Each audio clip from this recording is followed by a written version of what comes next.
तो भाई आज मेरे पास है मेरी वाली ड्यूक 390 जनरेशन थर्ड।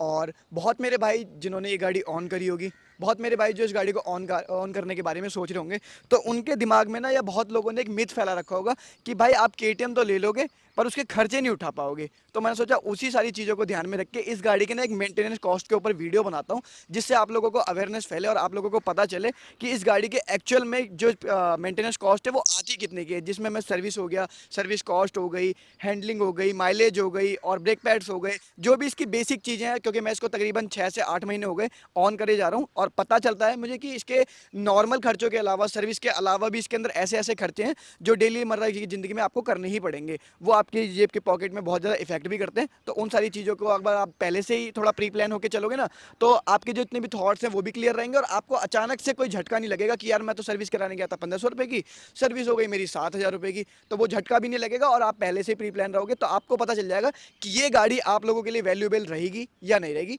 उन्हीं सारी चीज़ों के बारे में बात करेंगे। सबसे पहले अगर मेंटेनेंस कॉस्ट की बात आती है तो एक रफ आइडिया मैं लगा दूं कि मेरी गाड़ी मेरे को 20 का माइलेज देती है। जस्ट लाइक मैं आपको एक बार स्क्रीन पे भी दिखा देता हूँ। मैं बहुत नॉर्मल चलाता हूँ, बहुत ज़्यादा हार्ड एंड फास्ट नहीं चलाता। मेरे को 23 की माइलेज मिलती है, ये देखो आपको दिख भी रहा होगा 23.2। और इसका अगर मैं एक रफ आइडिया लगाऊं, अगर आप 20 की माइलेज आप लोग निकाल लेते हो, आराम से चलाते हो और राउंड फिगर में आप महीने में 1000 किलोमीटर गाड़ी चलाते हो, ठीक है ना। चीज़ों को थोड़ा कैलकुलेट करके देखेंगे और वो चीज़ें मैं आपको सामने स्क्रीन पे भी दिखाता रहूँगा। आप भी थोड़ा सा दिमाग लगाते रहना तो आपको अच्छे से समझ आएगा। आप 20 की माइलेज निकाल लेते हो और महीने में सिर्फ और सिर्फ आप ज़्यादा नहीं 1000 किलोमीटर अपनी गाड़ी चलाते हो, बहुत नॉर्मल मैं बता रहा हूँ।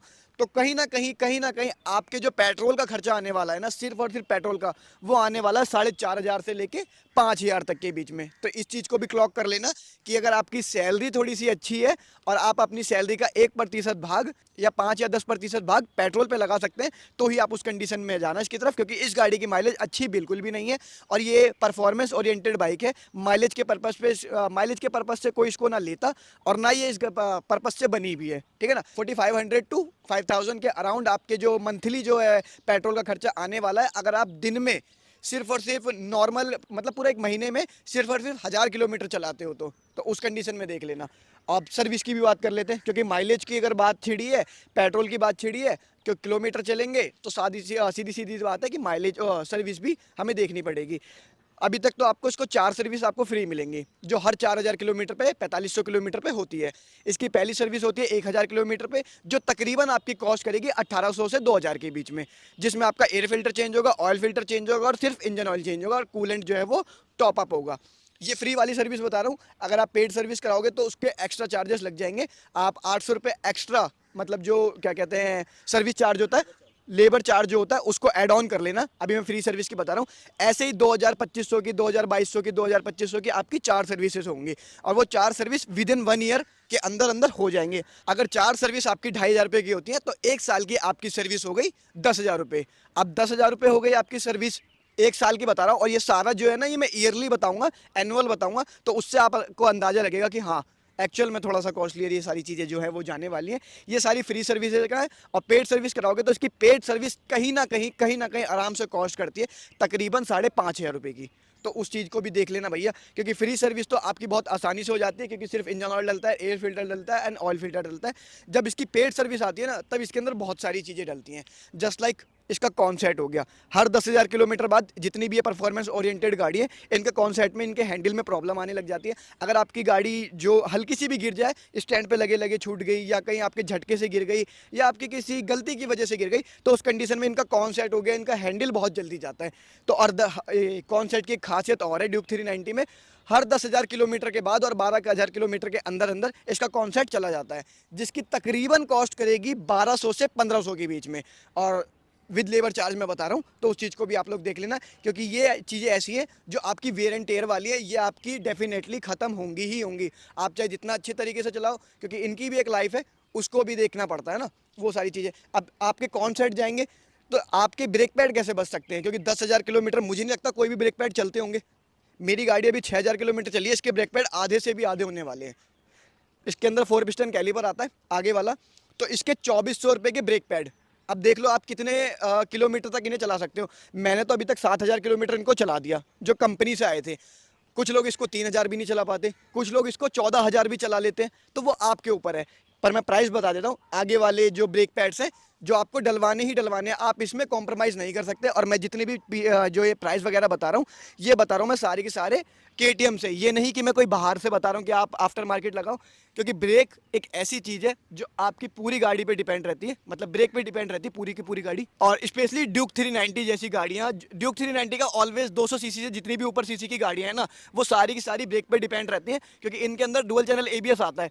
पीछे की ब्रेक तो मुझे नहीं लगता आज के टाइम पे कोई बंदा यूज़ करता है, आगे की ज़्यादा यूज़ करता है। और आगे की ब्रेक में मैं स्पेशली कहता हूँ, आप बाहर से काम कभी मत कराना। आपको लगे ना कभी भी छोटी मोटी प्रॉब्लम कि आपकी लीकेज की प्रॉब्लम आ रही है, या कुछ भी ऑयल वगैरह ज़्यादा खा रही है गाड़ी, ब्रेक ऑयल मतलब, तो उन सारी कंडीशन में आप हमेशा कंपनी पे जाना। आपके 200-300 रुपये एक्स्ट्रा लगेंगे, पर आपका काम पूरा पक्का हो जाएगा।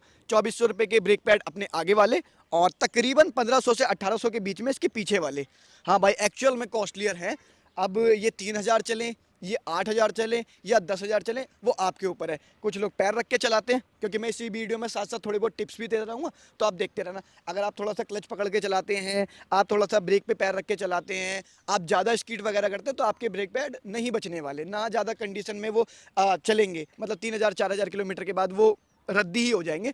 तो उस कंडीशन में आप लोग देख लेना ये सारी चीज़ें। और बाकी अगर आप खुद से वॉश करते हो गाड़ी तो कोई दिक्कत नहीं है। बाकी अगर हर महीने आप, या हर हफ्ते, या हर 2 हफ्ते बाद अगर गाड़ी वॉश करवाते हो, चैन ल्यूब करवाते हो, क्योंकि इस गाड़ी के अंदर ना, पर्टिकुलरली ड्यूक 390 के अंदर एक बहुत खास चीज़ है। ड्यूक 390 का केटीएम के ऑलमोस्ट सारी सीरीज के अंदर, मैं आपको बताता हूँ क्या, वो अभी तक ये LC4C वाले इंजन में तो मुझे देखने के लिए नहीं मिली, 6000 किलोमीटर हो गए। बाकी ऑलमोस्ट केटीएम की सारी बाइकों में ये जो चैन नॉकिंग की साउंड है ना, ये आपकी हर 300-400 किलोमीटर के बाद केटीएम की हर गाड़ी में आने लग जाती है। कि आप हर 500 किलोमीटर के बाद इस गाड़ी को ल्यूब करें, पहले क्लीन करें फिर इसको ल्यूब करें। आप वॉश वगैरह जब भी करवाते हैं ना गाड़ी को, तो साथ ही साथ एक छोटा सा ल्यूब्रिकेंट ले लें आप, 400 या 500 रुपए का आएगा, जिसके अंदर आपका क्लीनर भी आएगा और ल्यूब भी आएगा। आप सोचो कि मैं इस चीज़ को लेट गो कर देता हूँ, मैं नहीं करवाता, या कल करवा लूंगा, या परसों करवा लूंगा, कोई दिक्कत नहीं है। आपको वो अनोइंग करने वाली साउंड अच्छी लगती है तो आप इसको लॉन्ग टर्म तक रखें भाई, कोई दिक्कत वाली बात नहीं है। पर इसका एक घाटा और हो सकता है, इस चीज़ का बेसिक ध्यान रखना। अगर आप चेन ल्यूब नहीं करवाते, चेन को क्लीन नहीं करते, ये आगे वाले इसमें इस पॉकेट में आप गंद जमा होने देते हैं, क्योंकि ये जो चैन का सारा गंद है ना, ये जाके इस जगह पे, स्पेशली इस वाली जगह पे, कभी भी वॉश वगैरह करवाओ या चैन ल्यूब करो, उसको पूरा खोल के अच्छे से पेट्रोल से साफ करके, या जो क्लीनर आता है उससे साफ करके हमेशा साफ करें। अगर नहीं करवाते ये सारी चीज़ें, तो आपका क्या होगा, आपका चैन स्प्रॉकेट भी चला जाएगा। और चैन स्प्रॉकेट की मैं एक खास बात और बता दूं, केटीएम में ये सिर्फ और सिर्फ चलता है भाई 12 से 15,000 किलोमीटर के बीच में।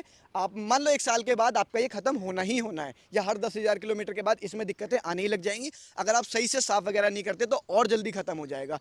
इसकी अगर मैं प्राइस की बात करूं, लगा लुगू के, मतलब केटीएम की कंपनी से 3500 से 4,000 के बीच में ये पड़ने वाला है। आप रोलोन का भी लगवा सकते हो, मैं तो रेफर करता हूँ, रोलोन का बहुत अच्छा है। वो भी तकरीबन 3200 के अराउंड, 3200 के अराउंड कॉस्ट करता है।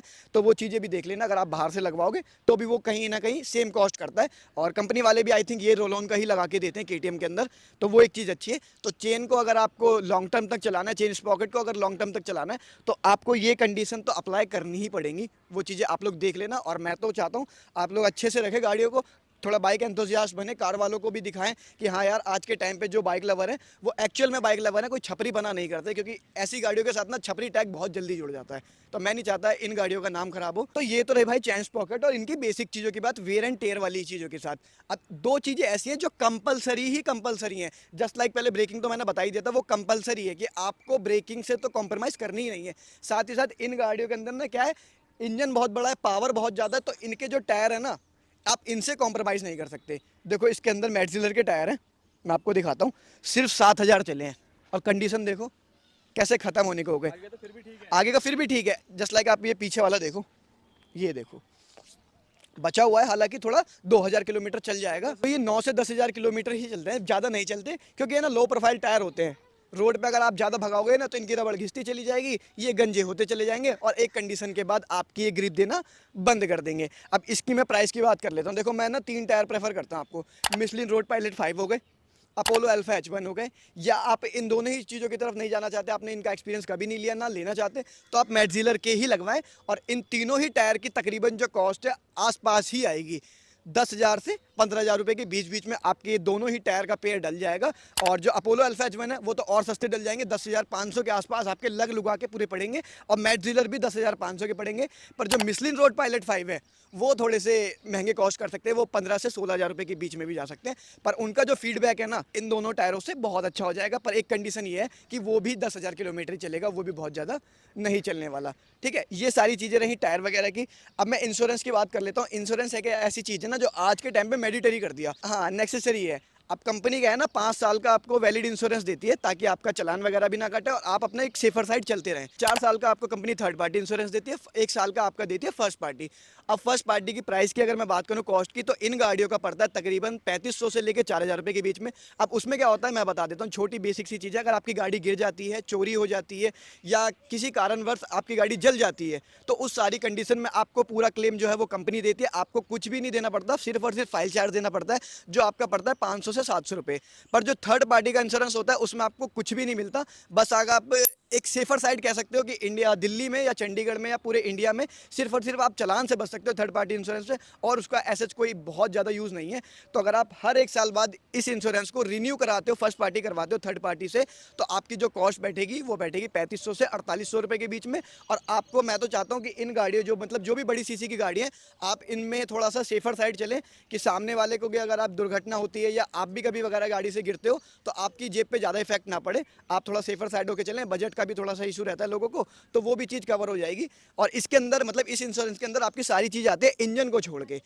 इंजन वारंटी आपको जब मिलती है जब आप अपनी कंपनी से सारी सर्विस कराते हैं। बहुत लोग सोचते हैं ना कि इन गाड़ियों की सर्विस बहुत ज़्यादा महंगी है तो हम कंपनी से क्यों कराएं, हम बाहर से किसी लोकल मैकेनिक से करवा लेते हैं खुद इंजन ऑयल खरीद के।